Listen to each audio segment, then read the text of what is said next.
If you believe in evolution or that God created humans, prepare to have your worldview shattered. Today I'll be exploring the story of the Anunnaki as described in ancient texts like the Enuma Elish, the Epic of Gilgamesh, and surprisingly, the Bible. So grab a snack and get comfortable, because this is going to be one bumpy ride through ancient history. The gods of the Sumerians. Who were the Anunnaki, and why do we care? Well, in short, the Anunnaki were the gods of the ancient Sumerians, a civilization that emerged around 4500 BC in present-day Iraq, which is often called the cradle of civilization. Interest in the Sumerians has been strong since their discovery in the 19th century for several reasons. First, let's meet the Anunnaki. They were considered children of the sky god An or Anu and the earth goddess Ki. The most important among them was Enlil, the god of air. These gods were worshipped in ziggurats, pyramid-like structures with flat tops found in Sumerian city-states. The Sumerians were extremely advanced, giving us the plow and our concept of time. You know, 24-hour days and 60-minute hours. They were also skilled traders, acquiring materials like lapis lazuli from Afghanistan and cedar from Lebanon. But what's so interesting about the Anunnaki? The mainstream view is that they were mythological deities of the Sumerians who recorded their stories on cuneiform tablets. However, some researchers and authors like Michael Cremo, Zachariah Sitchin, and Erich von Daniken suggest a more sensational story. They argue that the Anunnaki were actually off-world beings posing as gods. In other words, they were aliens that were so advanced that humans worshipped them as gods. This theory, which is part of the ancient astronaut hypothesis, claims that these beings genetically engineered humans as a slave species to mine gold. This is supposedly evident based on several ancient mining tunnels found in South Africa. But why gold? Well, no one knows for sure, but it's believed that the Anunnaki needed it for their own purposes. According to the same theory, the Anunnaki's homeworld was dying. They needed gold to repair their atmosphere. This theory also suggests that these gods introduced advanced technologies and concepts like money, finance, and debt to human societies. The notion that the Anunnaki came from a distant planet, often called Nibiru or Planet X, adds another layer to this fascinating hypothesis. But could there be more to the story? Some, inspired by Helena Blavatsky's book The Secret Doctrine, believe the Anunnaki were a reptilian race that's still involved in human affairs today. David Icke, a prominent figure in this debate, claims that these beings continue to manipulate humanity from positions of power, feeding off of our collective fear. He urges people to disconnect from mainstream media to break free from this control. But come on, is this all too unbelievable? Maybe, but it's a captivating tale that stretches from ancient times to the modern day, blending mythology, archaeology, and conspiracy theories, some of my favorite things. The creation of mankind. Now that I've given you a rundown on who the Anunnaki were, let's get into the theory that claims that humans were created by these aliens to be utilized as their slaves. But if I'm being honest, this is more than a theory. This story has been translated from Sumerian cuneiform tablets, and the translations were all published in a series of books called The Earth Chronicles. If you believe in God, this may be hard to hear. You've been warned. So how did the Anunnaki create humans, and why? Well, according to people like Zachariah Sitchin, about 450,000 years ago during Earth's Pleistocene Ice Age and before the Great Flood, the Anunnaki arrived on Earth. They set up their base in Mesopotamia in the Fertile Crescent between the Tigris and Euphrates rivers. And there they established a mission control center, a spaceport, and several mining operations. Anu, the supreme ruler, supervised from Nibiru, while his sons Enlil and Enki led the operations on Earth. But their primary mission? Mining gold to fix Nibiru's damaged atmosphere. The gold was crucial for advanced technological procedures to repair their planet's atmosphere. Initially, they mined gold from the Persian Gulf, but the process was slow and burdensome. To ease tensions between the brothers, Anu put Enlil in charge of the Mesopotamian colony called Edin, which might just be the inspiration for the biblical Eden. And Anu sent Enki to Africa to lead mining operations in Abzu, and later also in South America. They then transported the gold back to Mesopotamia for processing into ingots. So what caused the Anunnaki to manufacture humans? Well, after 100,000 years of mining, the Anunnaki workers revolted due to the grueling labor. I mean, wouldn't you? 100,000 years is a long time to endure back-breaking work. Facing this crisis, Enlil wondered if there was another way to mine gold. And this is where things get interesting. Enki suggested creating a primitive worker called an Adamu to take over the mining tasks. He noted that a primitive hominid already existed in Africa, where he had previously established a laboratory. The Anunnaki leadership debated the ethics of modifying another species, but Enki argued that it wasn't creation, it was an enhancement. And this was enough to convince them all to produce an Adamu. That's right, these guys were basically mad scientists, but instead of creating some type of Frankenstein monster, they created, well, us. But how? Enki and Ninhursag, the medical officer of the Anunnaki, used advanced genetic engineering. They took an egg from a primitive African female hominid and fertilized it with the sperm of a young Anunnaki male. The resulting embryo was then placed into an Anunnaki woman's womb, who carried it to term, producing the first human worker, the Adamu. Initially, these hybrids couldn't reproduce, so Enki and Ninhursag modified them again, eventually creating humans who were capable of reproduction.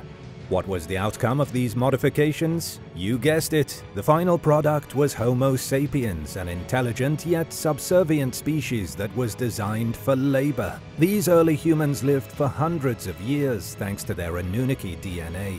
However, fearing humans might aspire to live as long as their creators, the Anunnaki further manipulated human DNA to shorten lifespans and limit brain capacity. You know how in the Bible it says that figures like Noah lived for over 900 years? Well, maybe this was because they had alien DNA coursing through their veins. He could have been among the first batch of humans, you know, before their lifespans were cut short. But why should we believe this story? Today's advancements in genetics, such as cloning and gene editing, make the ancient accounts of human creation sound extremely possible. While skeptics may question the Sumerian story, the parallels with modern genetic science suggest that these ancient texts might hold more truth than previously thought.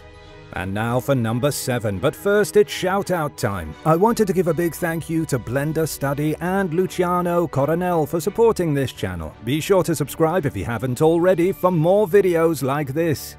Nibiru, home of the gods. Have you ever heard of a mysterious planet lurking beyond our solar system, sometimes called Planet X or Planet 9? This hypothetical planet has fascinated people for centuries, linking it to the ancient Sumerians and spawning countless theories. But is this planet really just hypothetical? Well, maybe not. To some, this Planet X is actually Nibiru, the homeworld of the Anunnaki. That's right, our alien overlords may not be as far away as you hoped. Nibiru is believed by some to be a massive planet with a highly elliptical orbit around the Sun, taking thousands of years to complete a single cycle. And according to these theories, Nibiru might be inhabited by advanced extraterrestrial beings, the Anunnaki, who supposedly visited or colonized Earth long ago. But where did these ideas come from? The concept of Nibiru traces back to the Sumerians, an ancient civilization in Mesopotamia around 4000 BC. But you knew that already. They left behind artifacts and texts filled with myths and legends about gods and the cosmos. One famous story, the Epic of Gilgamesh, tells of a great flood sent by the gods to punish noisy and chaotic humans. Some interpret this myth as a clue about Nibiru. They propose that the god Ea, or Enlil, warned humanity of an impending catastrophe, potentially triggered by Nibiru passing through the inner solar system. Over the years, some have claimed that Nibiru has already passed through our solar system, causing events like the mass extinction of the dinosaurs. However, scientists generally reject these claims due to a lack of credible evidence. Unfortunately, or maybe fortunately, there's no solid proof that Nibiru exists or has ever influenced Earth. But despite the scientific skepticism, the idea of Nibiru remains popular, mostly among conspiracy theorists. Some think it might return someday, causing another disaster or even making contact with humanity. The fascination continues partly because of our modern advancements in genetics and space exploration, making ancient stories seem more likely than before. The Anunnaki, deities in ancient Mesopotamian mythology, are often linked to Nibiru. Theories suggest that Nibiru could be their homeland. Either that or it's a place they visited, or possibly colonized in the past. Sumerian texts depict the Anunnaki as having advanced technological and scientific knowledge which could have originated on Nibiru. Enki and Enlil, two key Anunnaki gods, are often central to these stories. Enki, the god of wisdom, and Enlil, the powerful king of the gods, supposedly played roles in these extraterrestrial connections. So, is Nibiru real? Well, until concrete evidence is found, Nibiru remains a mystery. Is it a real planet or just a myth? We may never know for sure, but the speculation around Nibiru and its supposed connection to the Anunnaki keep the legend alive and well. The Aiji. Before the Anunnaki created humans to do their work for them, the Aiji performed the brunt of their labor. But who the heck were the Aiji? The Aiji were the younger gods who served the mighty Anunnaki, the ancient deities believed to have created humanity. These beings were considered half human, half animal, and were tasked with laborious jobs like mining gold on Earth. They were essentially the first labor force before humans came into existence. Perhaps this is why there is so much ancient artwork depicting human-like beings with animal heads. These might have been real, living, breathing creatures. What was their origin? The term Aiji is believed to be of Semitic origin, referring to a group of gods within the Mesopotamian pantheon. The exact gods who were part of the Aiji group are still a mystery, but many scholars think Marduk, the patron god of Babylon, might have been one of them. According to mythology, the Aiji were the servants of the Anunnaki. In the story of Atrahasis, a Babylonian flood myth, the Aiji were put to work by their masters. They toiled endlessly, digging watercourses and performing heavy labor. Their work was so grueling that it eventually led to a rebellion, and rightfully so. I mean, wouldn't you rebel if you were the Aiji? Imagine working non-stop under harsh conditions. The Aiji decided enough was enough. They rebelled against the Anunnaki, setting fire to their tools and surrounding Enlil's great house at night. This rebellion forced the Anunnaki to find a new source of labor, and by now, you know how this story ends. In response to the Aiji rebellion, the Anunnaki needed a new labor force. They turned to genetic engineering, modifying early humans to create a more efficient workforce. This led to the creation of humans, who then took over the tasks previously handled by the Aiji. So, did the Aiji interact with humans? Interestingly, the Aiji are said to have remained mostly out of human sight. Ancient texts suggest that they stayed in constant orbit around Earth on giant platforms, processing minerals and ores before sending them to the Anunnaki's home planet, Nibiru. This might explain why they were too high up for mankind and not involved with people directly, as described in several ancient works. So what does this all mean? The story of the Aiji shows us ancient ideas about how work and humans began. It makes us think about our past and the myths that explain how humans were created. It may also explain where the idea of slavery began. I mean, humans must have got the idea from somewhere, right? Looks like they may have got it from the Anunnaki. Anunnaki in the Bible, the Watchers. What would you say if I told you that the beings referred to as the Watchers or Nephilim in the Bible were actually descriptions of the Anunnaki? Listen to this and let me know what you think in the comments down below. In the Old Testament, the Watchers are angels assigned to watch over humanity. According to Jude chapter 1 verse 6, they were supposed to keep an eye on mankind, but they ended up being corrupted by their desire for human women. Their forbidden unions led to the birth of the Nephilim, a race of giants mentioned in Genesis chapter 6 verse 4. This mingling of divine and human was against God's rules, leading to severe consequences. The Nephilim, described as giants, are the offspring of the Watchers and human women. Their existence was one of the reasons God decided to flood the earth, as noted in the story of Noah. These giants were not just big, they were considered mighty and powerful, living in a time when divine beings walked among humans. But how did the Anunnaki fit into this? Well, the Anunnaki are described in texts like the astronomical book found in the Book of Enoch. They are depicted as beings created by God to help maintain order on Earth. The Anunnaki, just like the Watchers, were seen as powerful beings with significant influence over humanity. And yes, there are some striking similarities between the two. Both the Watchers and the Anunnaki are depicted as divine beings with a direct influence on human affairs. The Watchers descended from heaven to interact with humans, while the Anunnaki were believed to have come to Earth to guide and control mankind. Some ancient texts describe the Anunnaki as looking like humans and playing roles similar to those of the Watchers, such as being messengers and protectors. In the Book of Enoch, the Anunnaki are mentioned alongside other holy ones who will come to judge humanity. Enoch's visions describe angels descending from heaven, which aligns with stories of Watchers. These texts suggest that the Anunnaki were great leaders who left a lasting impact on human history, much like the Watchers in the Bible. So, what do you think? Are the Nephilim the same as the Anunnaki? While it's not definitely clear, some scholars believe the Nephilim and the Anunnaki could be related. The Nephilim were giants with extraordinary abilities, possibly a result of divine and human interbreeding, similar to how the Anunnaki were described as godlike beings on Earth. This connection is further supported by references in various ancient texts, including the Book of Enoch and Genesis. Understanding these connections helps us see how ancient cultures might have shared and transformed myths over time. Whether the Anunnaki are the same as the Watchers or Nephilim, these stories highlight the fascinating ways humans have tried to explain the divine and its influence on our world. Enlil, the god of air and storm. I've mentioned Enlil many times already throughout this video, but do you really know who he was? Enlil was a major deity in Sumerian mythology, and a fascinating figure who has sparked curiosity for centuries. So let's dive into who Enlil was, his role in the Sumerian pantheon, and why he was so important. Enlil was one of the oldest and most crucial gods in the Sumerian pantheon, known as the god of air and storm. You can picture him as a bearded man with wings. This was how Enlil was often depicted, symbolizing his connection to the sky and the heavens. He was the son of An or Anu, the sky god, and Ki, the earth goddess, and he was born in the cosmic abyss called the Abzu, which is believed to be the source of all life.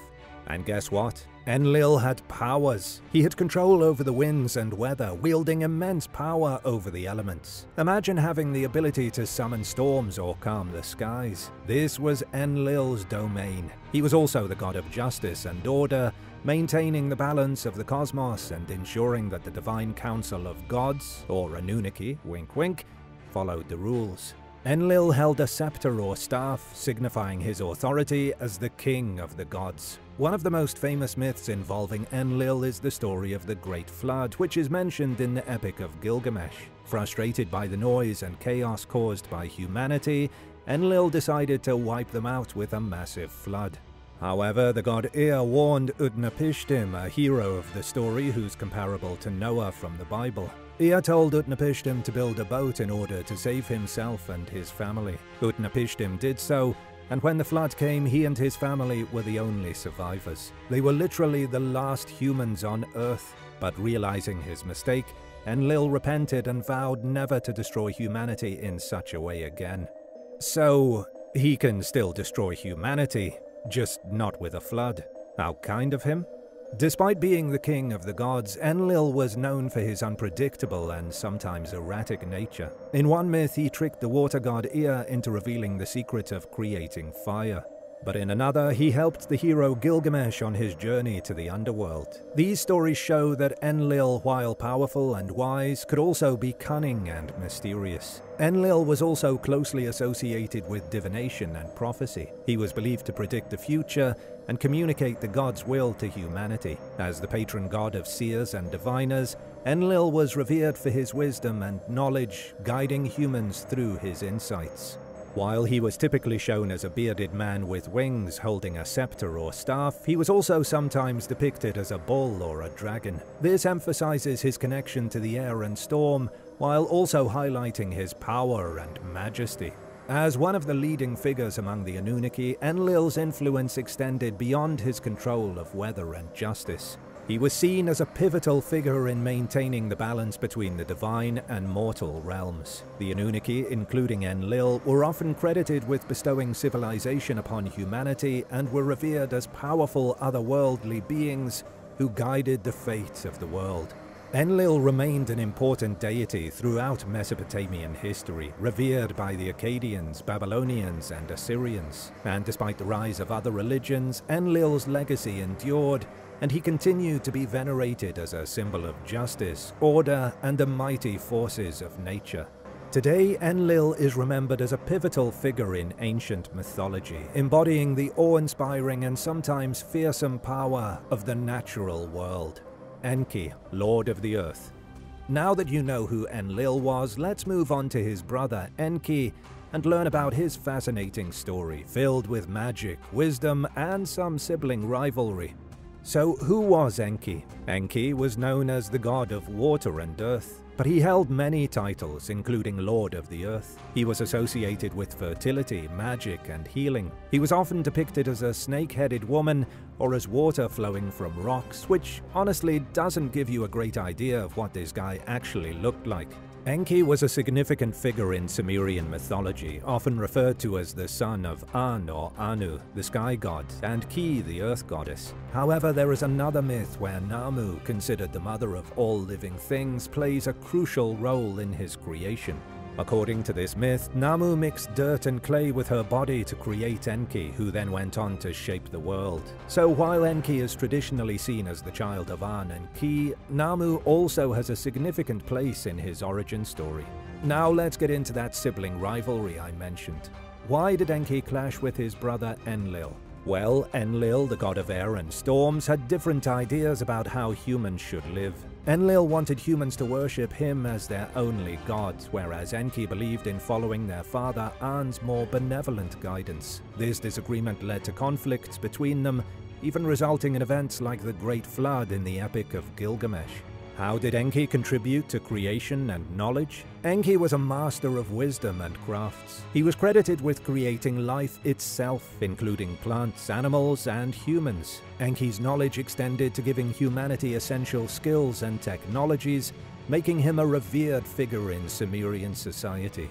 Enki's family ties were complex, to say the least. He fell in love with Ninsikilla, the daughter of the freshwater god Abzu, and together they had 8 children. These offspring included deities like Nanshi, the goddess of wisdom, and Ningasida, the patron of magic.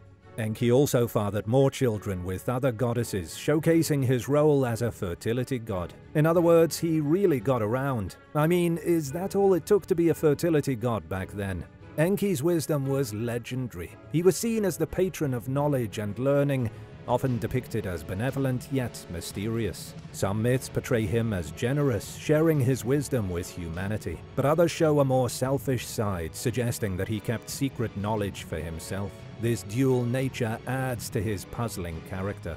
Oh, and just like his brother Enlil, Enki is, or I guess was, a prominent member of the Anunnaki. His actions and wisdom were crucial in shaping human civilization. His contributions to creation and his role as a mediator among the gods highlight the importance of the Anunnaki in ancient stories. Now let's get into some key myths involving Enki. In the Sumerian creation myth, Enki is depicted as an inventor and a god who brings life. He is also involved in the myth of his sister, Ninhursag, who bore him 8 children after seeking his help. Yep, apparently the Anunnaki were into incest as well. Gross. Maybe that's where the ancient Egyptians learned it from. So essentially, Enki was a multifaceted god whose actions shaped the world and whose wisdom guided humanity. His story is a mix of creation, conflict, and the quest for knowledge, making him one of the most intriguing deities in Mesopotamian mythology. Ninhursag, the mother goddess of Sumer. Were there any important female Anunnaki, or were they all men? Well, arguably, one of the most significant Anunnaki to the human story was a woman named Ninhursag. It's a strange name, I know, but according to myths, she created humanity, with a little help, of course. Who was Ninhursag? Well, first and foremost, she was the medical officer of the Anunnaki and was largely responsible for the creation of mankind. In Mesopotamian mythology, she began as a city goddess but rose to become the mother goddess, embodying fertility, growth, and creation. She was basically a genetic engineer, splicing DNA to create an entirely new species. Ninhursag's name means Lady of the Sacred Mountain, signifying her as the goddess of fertility and the nurturer of kings. Her many titles reflect her various roles. Ninmah meaning magnificent queen, Nintu meaning mother of creation, and Shasaru meaning goddess of the womb. Initially known as Ninmah, her son Ninurta changed her name to Ninhursag after creating the mountains. She was also associated with wild donkeys, symbolizing her power over wildlife. Ninhursag's most famous myth involves her relationship with Enki, the god of magic and wisdom. Together they had a daughter, Ninsa, who matured rapidly. Enki's repeated seductions led to more offspring, ultimately resulting in 8 plants that Ninhursag turned into gods, eventually healing Enki from a serious illness. It's also important to note that these plants, according to the myth, were the first plants to ever exist. But the whole thing is pretty vague and confusing. I mean, how does hanky-panky lead to plant offspring? It doesn't make much sense. But anywho, Ninhursag played a crucial role in creation myths. She and Enki created humans to help minor gods with their tasks. According to the myth, the minor gods became weary of their laborious tasks like digging, farming, and harvesting.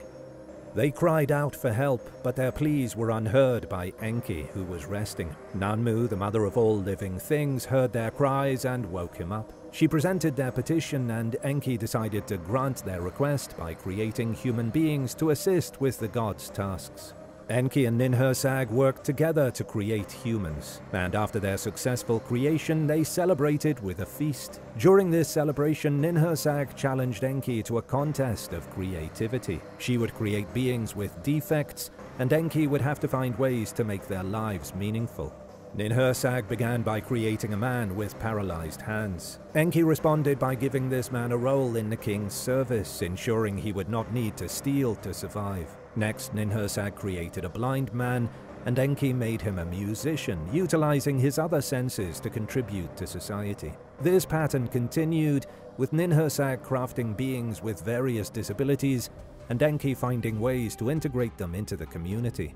The competition demonstrated Ninhursag's ingenuity in creating diverse beings, and Enki's resourcefulness in giving them purposeful lives. Eventually, Ninhursag created a being with no sexual organs, presenting a more complex challenge. Enki assigned this being the role of a palace eunuch, maintaining its dignity and purpose. Frustrated by Enki's continuous success, Ninhursag threw down her clay in exasperation. Seizing the opportunity, Enki challenged her to improve the fate of a being he created, but he crafted a creature afflicted throughout its body. Or in other words, this being couldn't do anything itself. Ninhursag could not help the creature, and this led to her acceptance of defeat. Although Enki won the contest, the myth sheds light on the collaborative and complementary roles of both male and female deities in creation. But Ninhursag's defeat did not diminish her status. She remained a powerful and respected goddess, revered for her role in creating life and nurturing growth. Ninhursag is often depicted with an omega symbol representing an inverted womb, highlighting her role as a mother.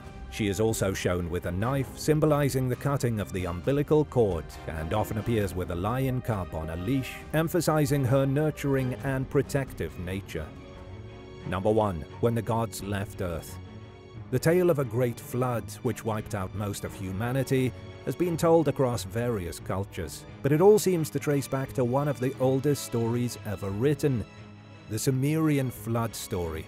According to this story, the Anunnaki decided to flood the Earth to address a major problem, the noise and chaos caused by humans. The tale dates back to around 2300 BC, although it was padded down orally long before being written down.